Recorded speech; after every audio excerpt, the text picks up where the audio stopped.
வழிபடுதல் என்பது இறைவனை தொழுவதாகும். ஒவ்வொருவரும் தமக்கு ஏற்பட்ட அனுபவத்தின் வாயிலாக ஒரு தெய்வத்தை வழிபட்டு பின்னாளில் தம் அறிவு வளர வளர அந்த தெய்வத்தை விட்டு இறுதியாக எல்லாவற்றையும் கழித்து அறிவால் எஞ்சி நின்ற முழுமுதற் கடவுளை தெளிந்து வழிபட்டு வீடு பேச்சின்பம் காண்பார்கள். ஓர் உடலுக்கு எப்படி உயிர் ஒன்று உள்ளதோ அதுபோலவே கடவுளும் ஒன்றுதான் என்பதனை தெய்வ வடிமாலையில் அமைந்துள்ள பாடலை பார்க்கலாம்.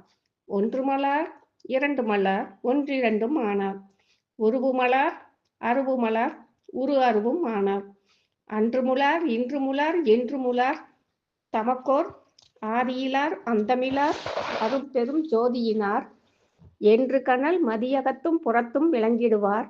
யாவுமிலார் யாவுமுலார் யாவுமலார் யாவும் ஒன்று தாமாகி நின்றார் சிற்றம்பலத்தே ஓங்குகின்ற தனிக்கடவுள் ஒருவருண்டே கண்டீர்.